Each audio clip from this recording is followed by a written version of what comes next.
the former governor from the great state of New Mexico, Gary Earl Johnson, a man who made a fortune in American business, became governor, and is running for president now as a libertarian after seeking the Republican nomination for president. And good morning to you, Governor Johnson. Jim, great being on with you. And, I was excluded from 16 of the 18 debates, and that really had a self-fulfilling prophecy. That self-fulfilling prophecy was that, shoot, I wasn't even running. I mean, talking to potential supporters. Hey, Gary, we love you. We love what you've got to say, but I'm looking at a poll here, and your name's not even on the poll. Are you still in the race? So I'll tell you what, it has not been a fair process, in my opinion. And I do believe that the fastest growing segments of the Republican Party are those that are libertarian-leaning, a la Ron Paul.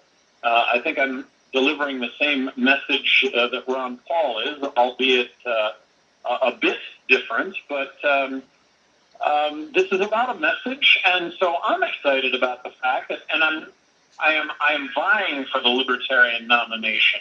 That is no done deal.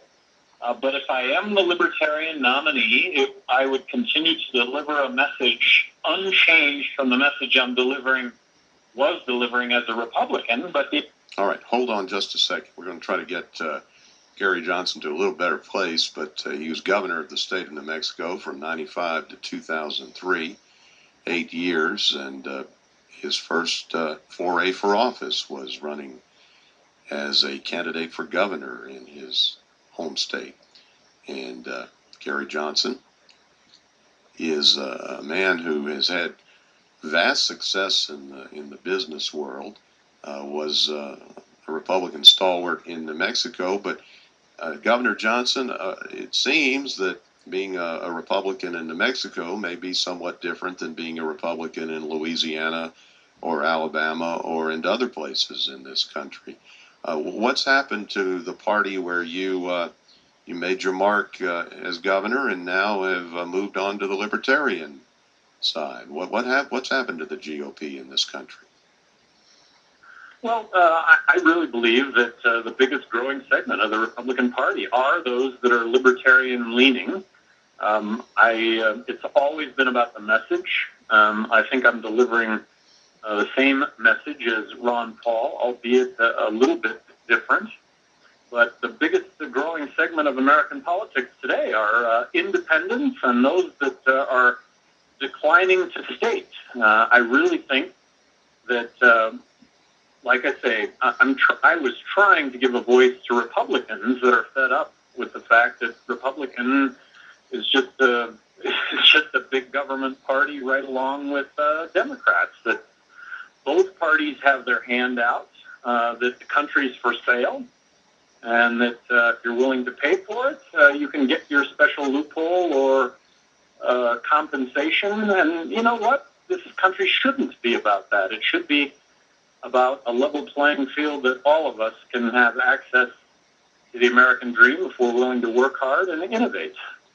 297-5633 or 877-217-5757, wherever you are, for Governor Gary Johnson, who is running for president, a guy who is also quite a triathlete. He's certainly a Renaissance man, born in Minot, North Dakota, the hometown of one Dale Deward Brown.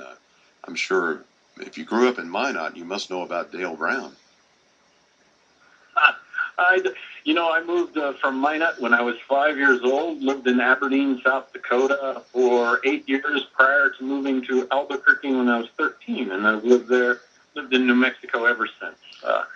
And I live in New Mexico. I live just north of Taos because the skiing there is as good as anywhere on the planet, and that's my passion. There you go. And you may know Mike Martin, the chancellor at LSU, who was president at New Mexico State University, I think shortly after you were governor of New Mexico. So there are some Louisianians who have at least some connection to Governor Johnson. But your state has also changed politically through the years. It is certainly a swing state in presidential elections. No, it's a state that's 2-to-1 Democrats, remains 2-to-1 Democrats, and in New Mexico, as with the rest of the country, the biggest growing segment of politics in New Mexico are independents and those that decline to state. I really think that people are fed up with the fact that this country's for sale.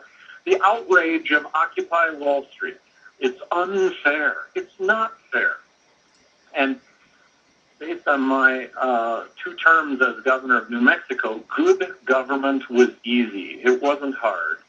And easy starts with looking at issues first and partisan politics last, if even existent. Well, you're stating your case on issues that perhaps unfortunately have not been focused on mostly in your campaign. The issue that's gained the most attention, and I think you know it as well as anybody else, is your support for the decriminalization of marijuana. Are you standing by this? Is this something that you're going to accent as you seek the Libertarian Party nod? Well, absolutely. I think it's indicative of all the issues, and by indicative of all the issues, that we should look at the issues without regard to politics. Let's look at the issues for what they are. And in this case, when it comes to marijuana, since 1999, my second term in office, I advocated legalizing marijuana, control it, regulate it, tax it. We cannot continue to arrest 1.8 million people a year in this country on drug-related crime. We now have 2.3 million people behind bars. Why don't we make the analogy between alcohol and marijuana? And when you look at the debates, when you look at all the Republican candidates and their response to border violence, with the exception of Ron Paul, everybody wants to take on the gun violence with more guns, as opposed to look, this is a prohibition phenomenon. When it was alcohol, it was disputes being played out with machine guns on the streets, as opposed to in the courts. Let's get these disputes in the courts. And so, yes, I advocate legalizing marijuana. Should it be a crime? Is it a bad choice to drink? I think it's a bad choice to drink. I don't drink. I don't smoke pot. But look, I have smoked pot and I have drank. And I will tell you, without exception, marijuana is safer than alcohol in every single category. And that's never going to mean that you're going to be able to smoke pot, become impaired, and get behind the wheel of a car. But that ought to be the focus. Did you inhale? I did inhale. I'm one of the 100 million Americans who have inhaled. And but for maybe some good grace, I'm not in jail along with 100 million other Americans. But there are tens of millions of Americans who've been subject to the criminal justice system as a result of our drug laws that, but for our drug laws, would not have been subjected to the criminal justice system. We have some folks waiting in line to talk with Governor Gary Johnson. 8 years he was governor of New Mexico, and now he is running for president of the United States. He was in some of the debates with his GOP mates, and I gather, other than Ron Paul, you were not all that impressed with the others. Well, if you want to take Mitt Romney, for example, I only have one issue with Mitt Romney, and that is I have no idea where he stands on any issues. And Rick Santorum. Rick Santorum has said that when it comes to you and I as individuals, that government perhaps makes better decisions. And he's referring to marijuana. He's talking about gay rights. He's talking about the wars, our foreign conflicts. He's thinking government makes better decisions than you and I as individuals. And we couldn't be more opposite. I believe that one thing the government should do is to empower you and I to make choices that only you and I should make. And that those choices that you and I make should not adversely affect anyone else. But he's willing to stand up and say that government should be the arbiter as opposed to you and I. And that's a fundamental difference. I am a fiscal conservative to the core, and in conjunction, hand in hand with that fiscal conservatism, is the fact that let me make decisions. So a woman's right to choose. I fundamentally believe that a woman should have the right to choose. So would you describe yourself as a social liberal? I think using a broad brush, you could say that the Libertarian Party are fiscally conservative to the core, smaller government, and using a broad brush, socially liberal. Okay. The notion that when it comes to the decisions that you and I make in our own lives, those are decisions that you and I should be making, not the government. Please be brief with Governor Gary Johnson, candidate for president, now a libertarian. Did you officially change your party registration? Jim, I did. I officially changed my party registration, and like I say, I look forward to trying to offer up an alternative to what I view as just an homogenous two-party system that it really doesn't matter which party is in office. President Obama passes a health care plan. I'm opposed to the health care plan. It's unaffordable. It is absolutely unaffordable. But let's not forget that a few short years before that, when Republicans controlled both houses of Congress and the presidency, and as a Republican, I was outraged over the fact that they passed a prescription health care benefit, which at that time was the largest entitlement program ever passed in the history of this country. In my opinion, that was unaffordable then. We were borrowing money then. We're borrowing more money now. And it's borrowing and printing money. We need to stop printing money. We need to balance the federal budget now.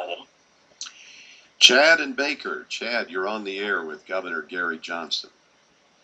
Good morning, Mr. Inkster and former Governor Johnson. Just two quick points. One, on immigration stance. I don't know your comments on a story about, I think it was a 14-year-old girl who was mistakenly deported after she gave a false identity to officials. I believe it was in the Dallas area, and she's now pregnant and in Colombia, and the Colombian government will not release her. And also another point on maybe whether you support or not support a constitutional amendment, maybe to get the money out of politics, and also to, as former Governor Roman said, let the leader be free to lead. Just those comments. Well, I am advocating a balanced budget. I am promising as President of the United States to submit a balanced budget to Congress in the year 2013. Now, I can't promise to balance the budget because that's going to take legislative cooperation to do that. But along with proposing a balanced budget, a document that's going to set forth a 43% reduction in government spending, I also advocate throwing out the entire federal tax system and replacing it with the fair tax. For those listening, I would love for you all to get online, fairtax.org. I think it really reboots the American economy for the next 100 years. It makes American goods and services 23% more competitive. So when it comes to export, that's the answer when it comes to China.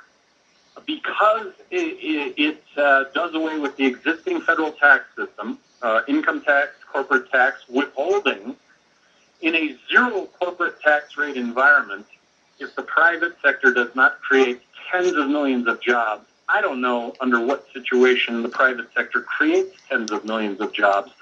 But as to your point, taking money out of politics, I think enacting the fair tax will issue the pink slip to half of Washington lobbyists that are there to try and grab special compensation, special loopholes, if you will, for their particular interests.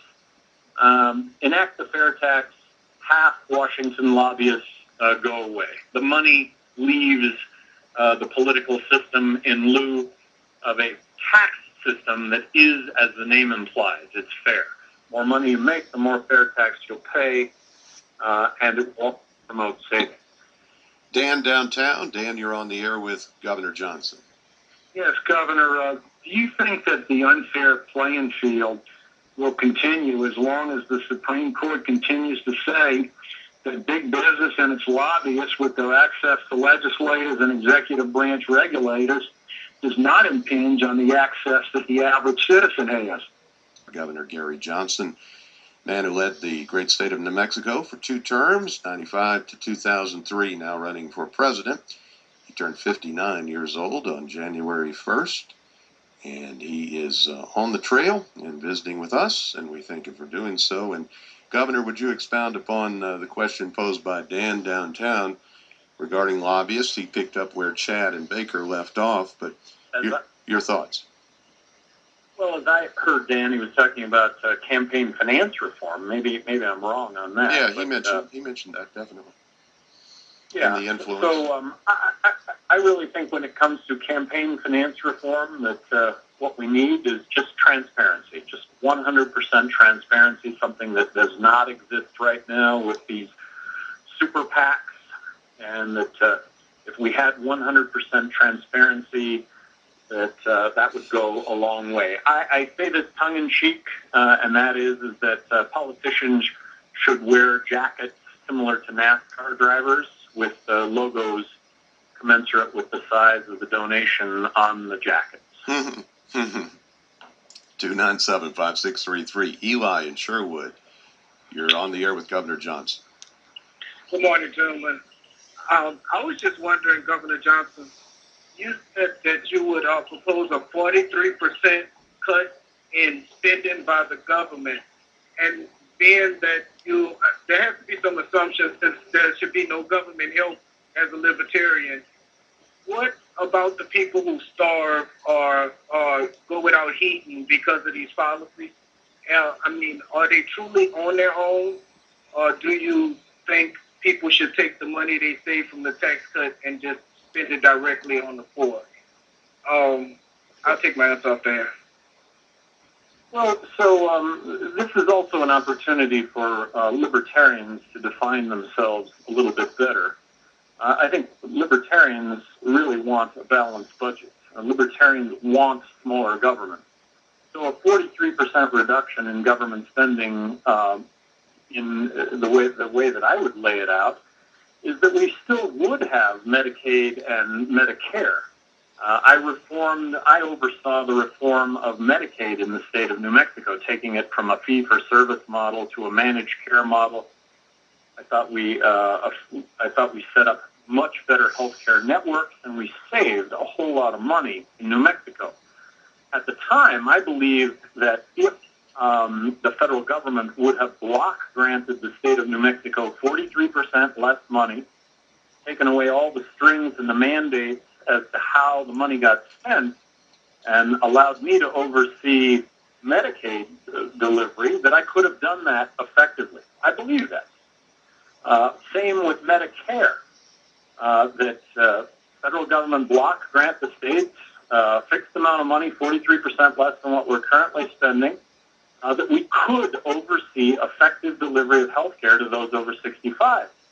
I think, it's not very sexy, and it doesn't sound, it doesn't, for some it doesn't resonate, but what we have to understand is, unless we live within our means, we're going to find ourselves with nothing, no health care at all, as opposed to health care for those that are truly in need. And I'm in the latter. I think there are those that are truly in need, and that we can provide for those, but we should do that in the context of not spending more money than what we take in, because there are ramifications to that. And in this case, I think it's going to end up being a monetary collapse. And a monetary collapse is inescapable given the mathematics of continuing to spend and print money to the tune of 43% more than what we're taking in.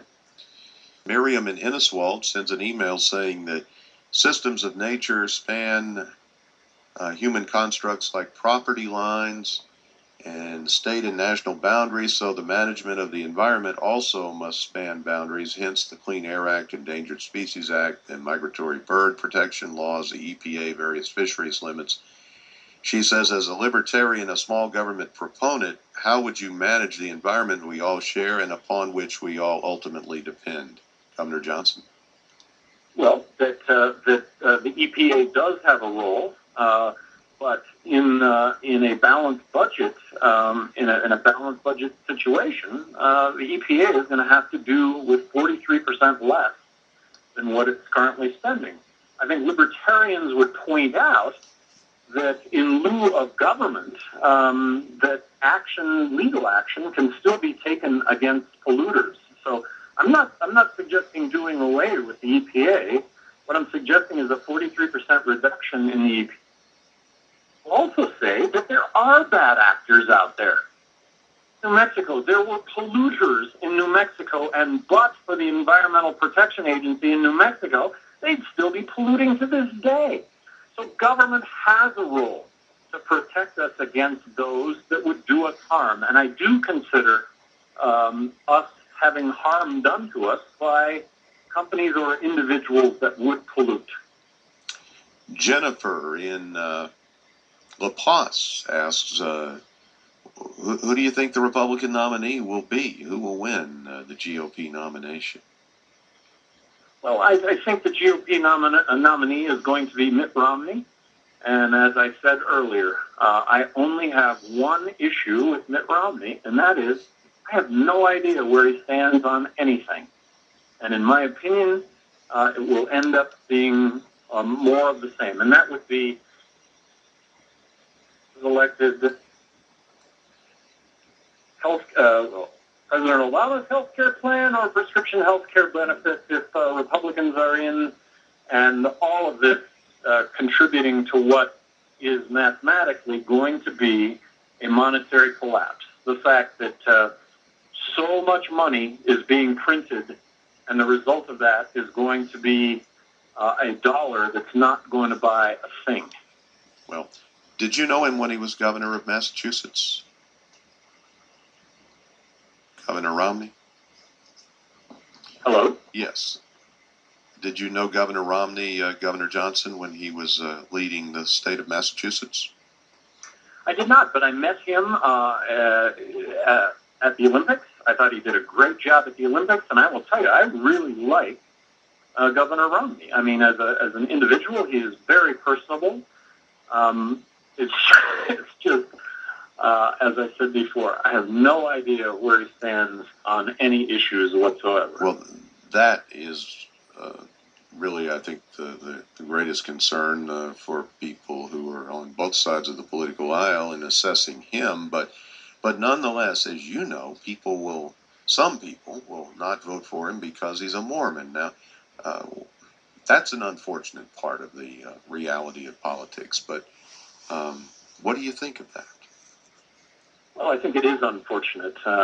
This is a country based on freedom of religion, and I firmly believe that. I firmly believe in, you back to individuals making choices that only you and I as individuals should make.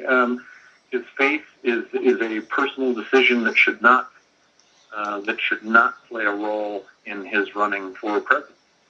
Now, you're a guy who has had great success in business. You did it a different way than Mitt Romney, but the backstory of your life has not been told to the American people in great depth. But understand it started while you were working as a door-to-door handyman in college.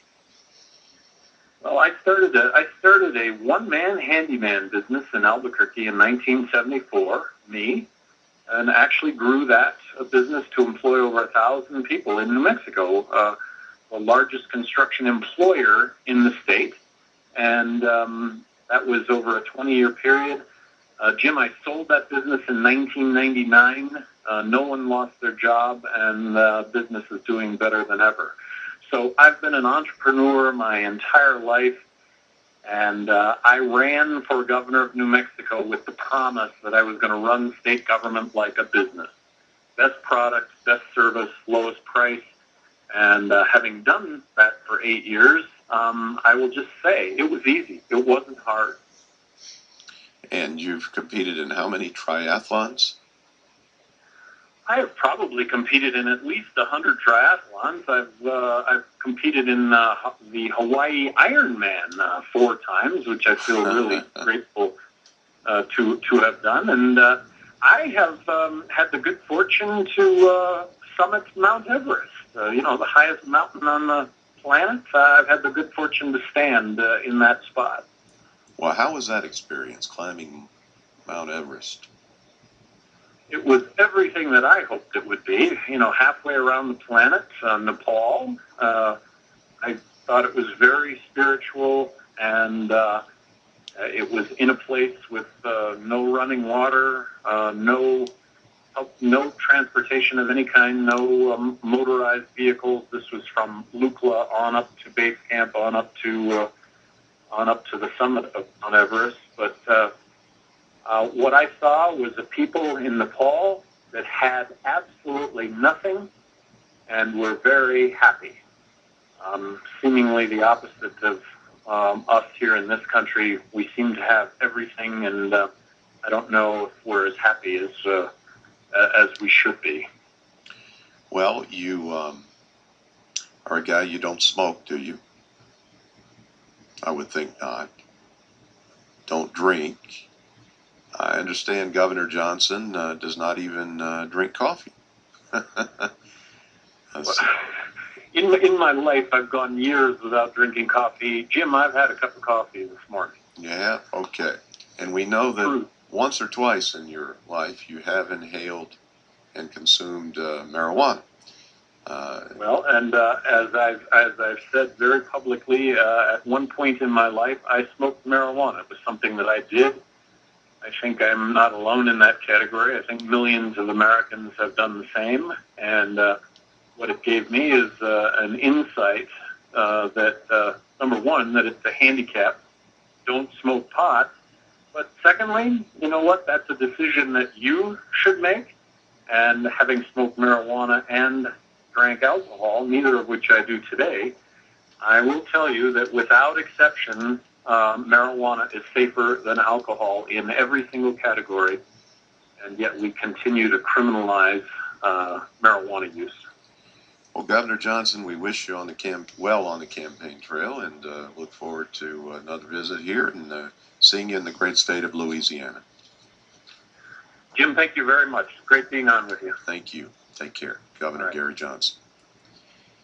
And Monday, Governor